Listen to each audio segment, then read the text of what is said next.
Friends வணக்கம். நான் இன்றைக்கி உள்ளியில் வந்து நான் சட்னி செய்ய போகிறேன். அதுக்கு வந்து நான் ஒரு அரை கப் உள்ளி வந்து எடுத்துருக்கிறேன். அதாவது வந்து இதே மாதிரி 3 வந்து எடுத்து வச்சுக்கிறேன் ஃபுல்லாக. அதை வந்து நான் உரிச்சிட்டு கழுவி எடுத்து வச்சுக்கிறேன்.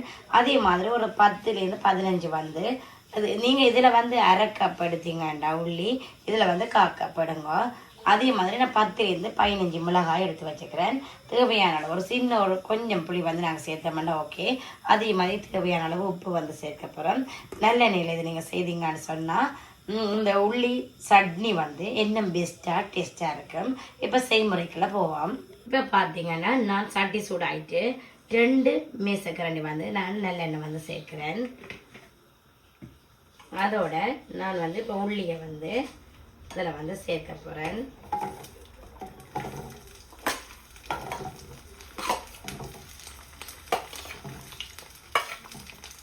இப்போ இதை வந்து நல்ல வடிவம் ஒரு கோல்டன் கலரில் வந்துச்சுன்னா தான் ஒரு ஃப்ளேவரோடு சேர்ந்து இந்த டேஸ்ட் வந்து நல்லா இருக்கும். இது கொஞ்சம் வதங்கினா கூட பார்ப்போம். இப்படியான டைமில் வந்து நான் வந்து வெங்காயத்தையும் வந்து சேர்க்குறேன். வெங்காயமும் சேர்ந்து நல்ல வடிவாக அப்படி வதங்கிட்டோம். இதோட வந்து நான் கொஞ்சம் வந்து சால்ட் வந்து சேர்க்குறேன்.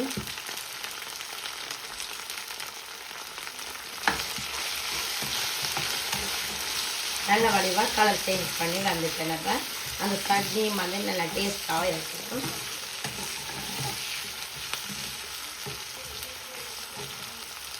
கலர் மாறிக்கொண்டு வர்ற டைமில் இப்போ நான் வந்து மிளகாயும் வந்து சேர்க்குறேன்.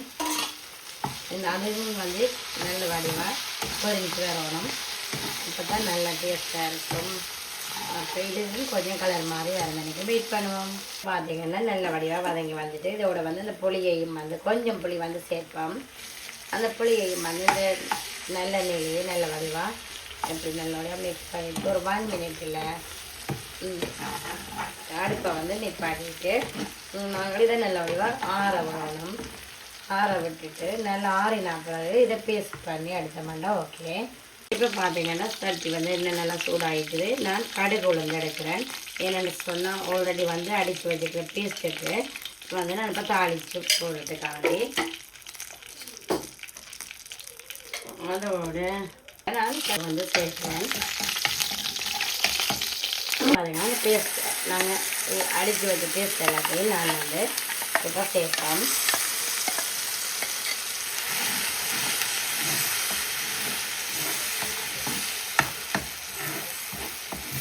தாளி நீக்கி இந்த பேஸ்ட் எல்லாத்தையும் போட்டு நல்ல வடிவாக மிக்ஸ் பண்ணியாச்சு. இப்போ உப்பு புளியெல்லாம் செக் பண்ணி பார்ப்போம். பர்ஃபெக்டாக இருக்குது. உண்மையாகவே நல்ல பர்ஃபெக்டாக இருக்குது. இப்போ இதை வந்து நாங்கள் இதை நிப்பாட்டிட்டு ஒரு பவுலில் சேஞ்ச் பண்ணுவோம். அதுக்கப்புறம் பார்ப்போம். ஹாய் ஃப்ரெண்ட்ஸ் வணக்கம். நான் இன்றைக்கி ஹெல்த்தியாக ஒயிட் ரைஸ் நீங்கள் சாப்பிடாத ஆக்களாக இருந்தாலும் சரி, இல்லைன்னா வெயிட் லாஸ் பண்ணணுமான்னு நினைக்கிறாக்கள் இருந்தாலும் சரி, இல்லைன்ட்டா எனக்கு ரைஸ் சாப்பிட்டா எனக்கு சரி வராதுன்னு நினைக்கிறாக்கள் சரி, இந்த மெத்தட்டை நீங்கள் ட்ரை பண்ணி பாருங்க. உண்மையாகவே நல்ல இதாக இருக்கும். இப்போ வந்து நான் ஓட்ஸ் எடுத்து வச்சுக்கேன். ஓட்ஸில் இட்லி செய்கிறது தான் நான் எடுத்து வச்சுக்கேன். 3 கப் வந்து இந்த கப்பாலையும் நீங்கள் எடுக்கலாம். 3 கப் ஓட்ஸ் வந்து எடுத்தோம்னா பார்த்தீங்கன்னா தெரியும் பாருங்க. ஓட்ஸ் எடுத்த மாதிரி சொன்னால் 1.5 கப் வந்து நான் வந்து ரவை எடுத்து வச்சுருக்கிறேன். அது நீங்கள் எடுக்கிறதுலேருந்து அரைவாசி நீங்கள் எடுத்தீங்கன்னா ஓகே. இப்போ 1 கப் வந்து ஓட்ஸ் எடுத்தீங்கன்னா அரை கப் வந்து ரவை எடுங்க. இப்போ நான் 3 கப் வந்து ஓட்ஸ் எடுத்தபடியாக 1.5 கப் வந்து ரவை எடுத்து வச்சுக்கேன். அதே மாதிரி 1 கப் வந்து சின்னதாக வெட்டின கேரட், சின்னதாக வெட்டின கேப்சிகம் வந்து குடமிளகாய் எடுத்து வச்சுக்கிறேன். அதே மாதிரி ஒரு 7 பச்சை மிளகாய் எடுத்து சின்னதாக வெட்டி வச்சுக்கிறேன். மல்லியில் வந்து சின்னதாக வெட்டி வச்சுக்கிறேன். அதே மாதிரி கருவேப்பிலையும் வந்து கொஞ்சம் வெட்டி வச்சுக்கிறேன். இப்போ வந்து தேவையான அளவு உப்பு. நான் வந்து இப்போ ஹாய் ஃப்ரெண்ட்ஸ் வணக்கம். நான் இன்றைக்கி ஓட்ஸ் இட்லி தான் செய்ய போகிறேன். ஓட்ஸ் இட்லிக்கு என்னென்ன வந்து தேவையான பொருட்கள்னு சொல்லி பார்ப்போம். இப்போ நான் 3 கப் வந்து எந்த கப்பால் நீங்கள் எடுத்தீங்கன்னாலும் பிரச்சனை இல்லை. 3 கப் வந்து ஓட்ஸ் எடுத்தீங்கன்னு சொன்னால் 1.5 கப் வந்து ரவை எடுங்க. ரெண்டுமே வறுத்த ரவை வறுத்த ஓட்ஸ் வந்து மெல்லிய நெருப்பில் ஒரு 2 3 நிமிஷம் வந்து நீங்கள் வறுத்தீங்கடா ஓகே. கலர் வந்து சேஞ்ச் பண்ணாமல் இருக்கணும். அதை வறுத்து எடுத்த மட்டும் சொன்னேன். சரி, வறுத்துட்டு ஆறின பிறகு தான் ரெண்டையும் நாங்கள் சேர்க்கணும். ரெண்டுமே நீங்கள் எடுத்துட்டு வறுத்து வச்சுட்டா சரி. இப்போ வந்து ஜோக்கேட்டும் வந்து எடுத்து வச்சுக்கேன். ஜோக்கேட்டும் சேர்க்கணும். அதோட வந்து தேவையான அளவு உப்பு, பேக்கிங் பவுடர், மற்றது மல்லியில் ஒரு கைப்பொடி எடுத்தோம்னா ஓகே.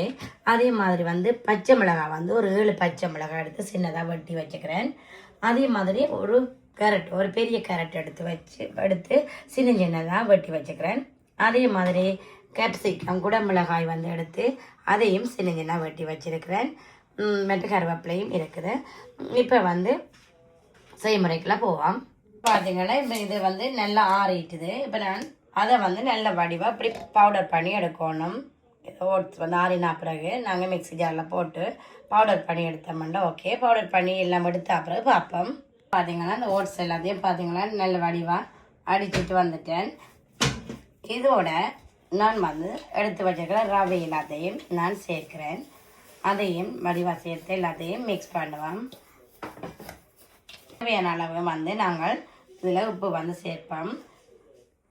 ஓகே. அதே மாதிரி பேக்கிங் சோடா வந்து நான் பேக்கிங் பவுடர் வந்து 1.5 மேசக்கரண்டி எடுக்கிறேன். இது மஸ்ட் வந்து நாங்கள் பேக்கிங் சோடா போட்டே ஆகணும். அப்போ இதையும் நல்ல வடிவாக மிக்ஸ் பண்ணிவிட்டு இதோட வந்து நான் 3/4 கப் வந்து தயிர் வந்து சேர்க்க போகிறேன். பார்த்தீங்கன்னா நான் வந்து தயிர் வந்து இதில் ஆட் பண்ணுறேன். 1 கப் வந்து தயிர் ஆட் பண்ணுறேன் நான். அதுக்கு இது நீங்கள் எந்த கப்பால் தயிர் எடுத்தீங்களோ ஓகே அதே கப்பாலேயே நீங்கள் தண்ணி வந்து சேருங்க. கப்பாலேயே வந்து நான் வந்து தண்ணி சேர்க்கிறேன் 1 கப். உங்களுக்கு வந்து இன்னும் தண்ணி தேவையாக இருந்துச்சுன்னா கொஞ்சம் வந்து நாங்கள் தண்ணி சேர்க்கலாம். ஆனால் வந்து நாங்கள் இது வந்து நீங்கள் பார்த்தா தெரியும் தண்ணீர் அளவு நான் வந்து உண்மையாகவே சொல்ல தேவையில்லை. என்னென்னு சொன்னால் நீங்கள் நார்மலாகவே நாங்கள் இட்லி செய்கிற பதத்துக்கு இருந்துச்சுன்னா ஓகே. ஆகலும் கெட்டியாகவும் இருக்கக்கூடாது, ஆகலும் தண்ணியாகவும் இருக்கக்கூடாது.